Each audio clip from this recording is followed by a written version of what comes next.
Okay, थोड़ा और detail में डिस्कशन करते हैं। तो वन यहाँ पर एप्सिलॉन नॉट जो था इसको पढ़ते हैं एप्सिलॉन नॉट, ठीक है, या फिर इसको एप्सिलॉन ज़ीरो भी पढ़ते हैं एप्सिलॉन ज़ीरो। इसकी जो वैल्यू होती है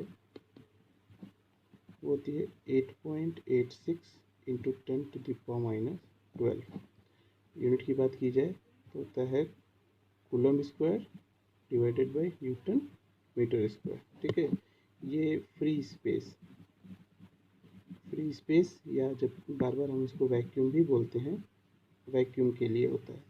और किसी अगर मीडियम की बात करेंगे तो उस मीडियम के डाइलेक्ट्रिक कांस्टेंट के साथ इस फैक्टर को मल्टीप्लाई कर देंगे, तो with respect to free space दूसरे मीडियम का डाइलेक्ट्रिक कांस्टेंट कितना होगा, ठीक है। एग्जांपल के तौर पे अगर हम वाटर की बात करें तो एप्सिलॉन फॉर वाटर जो होगा वो के टाइम्स एप्सिलॉन नॉट, और हमको पता है कि वाटर के लिए के कितना होता है 80, तो 80 टाइम्स एप्सिलॉन नॉट हो जाएगा डाइलेक्ट्रिक कांस्टेंट ऑफ वाटर। तो अगर दो चार्जेस Q1 और Q2 वैक्यूम में रखे हों, ठीक है, कहाँ रखे हों, वैक्यूम में, और सिमिलरली यही दो चार्जेस Q1 और Q2 कहाँ रखे हों, वाटर में, कहाँ रखे हों, वाटर में, तो क्या होगा, सेम डिस्टेंस पर अगर रखे होंगे तो क्या होगा, वैक्यूम में जो फोर्स लगेगा वो फोर्स इन सम टाइम, अगर हम इसको एयर मान लें, वैक्यूम को लिए, जैसे के की वैल्यू 1 होती है एयर के लिए, तो एयर मान लेते हैं। तो एफ इन एयर अगर हम बोलें तो ये फार्मूला होगा 1/4 पाई एप्सिलॉन ज़ीरो, यहाँ पे के की वैल्यू 1 रख चुके हैं, Q1 Q2 by R square. जबकि वाटर की बात करेंगे तो कितना हो जाएगा 1/4 pi 80 times epsilon not into Q1 Q2 by R square. तो ध्यान से देखो, तो फोर्स इन जो वाटर आएगा ये फैक्टर है एयर में, अच्छा ध्यान से देखो, तो इसमें वही फैक्टर आ रहा है, तो लिखेंगे force in air divided by 80। मतलब वाटर मॉलिक्यूल में अगर हम वाटर के बीच में उन्हीं दो चार्जेस को रखेंगे तो वाटर के बीच में लगने वाला फोर्स एयर के बीच में लगने वाले फोर्स का 1/80 टाइम्स हो जाएगा, मतलब फोर्स की वैल्यू घट जाएगी, ठीक है। इसको थोड़ा सा और अगर हम देखें तो ऐसे समझ सकते हैं कि वाटर के बीच में अगर हम दो चार्ज के फोर्सेस की बात करेंगे तो वाटर इस छोटे से चार्ज का अपना लोकल इफेक्ट, इलेक्ट्रिक इफेक्ट आएगा, जिसकी वजह से वाटर के जो मॉलिक्यूल्स हैं, चार्ज्ड मॉलिक्यूल्स, वो इसके आसपास सराउंडिंग में इकट्ठा हो जाएंगे। तो अगर ये सराउंडिंग में इकट्ठा होंगे इस Q1 चार्ज के वाटर के मॉलिक्यूल्स, तो इसका इस पर इफेक्ट थोड़ा सा रिड्यूस हो जाएगा, तो वही फैक्टर यहाँ दिखाई दे रहा है, ठीक है। चलो आगे देखते हैं। अब हम थोड़ा सा प्रॉपर्टी देख लें। पहला, कूलम फोर्स की प्रॉपर्टी ऑफ कूलम फोर्स। पहला, ये एक्शन रिएक्शन पेयर फोर्स है, एक्शन रिएक्शन पेयर्ड फोर्स है। एक्शन रिएक्शन पेयर्ड फोर्स का क्या मतलब है, मतलब ये हुआ कि दो चार्जेस Q1 और Q2 पे जो फोर्सेस होंगे, अगर हम मान लेते हैं दोनों प्लस हैं, तो जो रिपल्सिव फोर्स होगा, तो Q1 जितने मैग्नीट्यूड से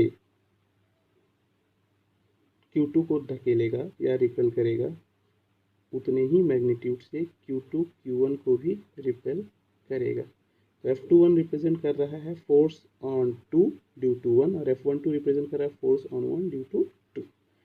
तो चूंकि दोनों इक्वल और अपोजिट डायरेक्शन में फोर्सेस लगा रहे हैं, तो टोटल फोर्स क्या होगा, F12 का वेक्टर प्लस F21 का वेक्टर क्या आ जाएगा, 0।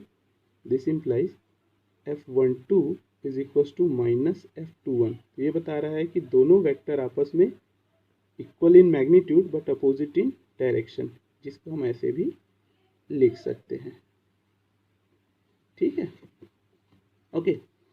अच्छा, एक चीज हो गया। दूसरा, सेंट्रल नेचर। दूसरा क्या है, सेंट्रल नेचर। सेंट्रल नेचर का मतलब ये होता है कि the forces will be the forces between charges will act will act always along the line joining between them। ठीक है, इसका सीधा सा मतलब ये है कि दोनों फोर्सेस, चाहे ये इसको धक्का मार रहा हो चाहे खींच रहा हो, या ये इसको धक्का मार रहा हो चाहे खींच रहा हो, वो हमेशा इसी लाइन के अलॉन्ग होगा। ठीक है, क्लियर है? आगे देखते हैं तीसरा, force between two charge is independent of presence of third charge। इसका क्या मतलब है? जैसे मान लो कि एक चार्ज Q1 यहाँ है, एक चार्ज Q2 यहाँ है, एक चार्ज Q3 यहाँ है, तो Q1 और Q2 के बीच में जो फोर्स लग रहा है, जैसे मान लो अगर मैं इसको रिपल्सिव फोर्स से रिप्रेजेंट करूँ, सो दिस इज F12। ठीक है, एंड सिमिलरली Q3 का Q2 पे जो फोर्स लग रहा है, सपोज मैं इसको ऐसे रिप्रेजेंट कर रहा हूँ F23।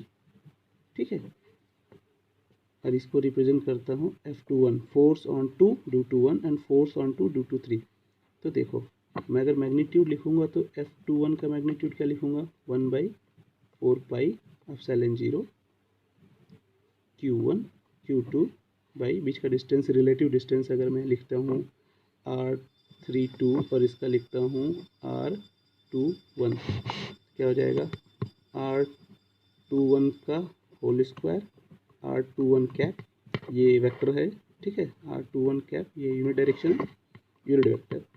एंड 32 की बात करूँगा, so it will be 1/4πε0 Q3 Q2 by R32 का होल स्क्वायर, R32 वेक्टर। ध्यान से देखो तो Q21 के बीच में सिर्फ 1 एंड 2 चार्ज आ रहे हैं, Q32 के बीच में सिर्फ 3 एंड 2 चार्ज आ रहे हैं। इसमें Q1 चार्ज नहीं आ रहा है और इसमें Q3 चार्ज नहीं आ रहा। तो इसका मतलब 2 एंड 1 के बीच में लगने वाला जो फोर्स होगा उसका Q3 चार्ज से कोई लेना देना नहीं है। 3 और 2 के बीच में जो फोर्स लग रहा है उसका Q1 चार्ज से कोई लेना देना नहीं है। ठीक है, individually the forces between two charges, अगर हम बात करेंगे individually the forces between two charges is independent of presence of third charge. But अगर हम टोटल फोर्स की बात करें, बट नेट फोर्स की अगर हम बात करें, नेट फोर्स ऑन Q2, तो वो क्या होगा? It will be vector sum of force due to 1 and force due to 3। ठीक है, तो दैट इज नेट फोर्स जो होगा वो लिखेंगे F21 vector plus F32 vector, और इसी को हम लोग कहते हैं सुपरपोजिशन ऑफ फोर्सेस। ठीक है, इसको हम लोग कहते हैं superposition of forces.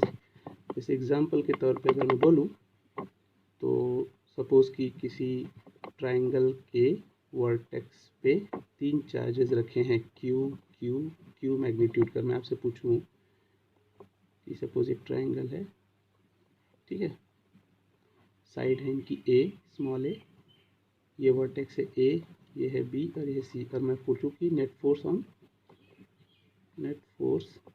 On A, ठीक है, चार्ज कैसे लिखोगे? तो लिखोगे, अगर सपोज कि ये तुमने कहा कि ये फोर्स जो है ये F1 है, ठीक है, if this force is F1 and let's say this force is F2, ठीक है, तो F1 का मैग्नीट्यूड लिखोगे तो लिखोगे 1/4πε0 Q1 एंड Q2, दोनों का मैग्नीट्यूड Q है तो Q स्क्वायर, बाई बीच का डिस्टेंस क्या है A स्क्वायर। एंड F2 की बात करोगे तो F2 का भी मैग्नीट्यूड लिखोगे 1/4πε0 Q square by A square लिखोगे। ठीक है, अब देखो चूंकि तीनों साइड्स इक्वल है तो इक्विलेटरल ट्रायंगल है, तो ये जो इनके बीच का एंगल होगा कितना होगा? 60 डिग्री होगा।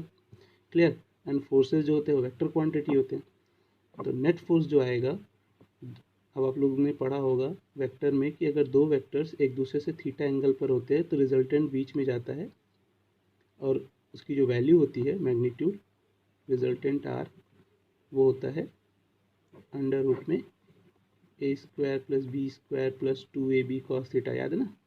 उसी के अकॉर्डिंग दो वेक्टर हैं, एक है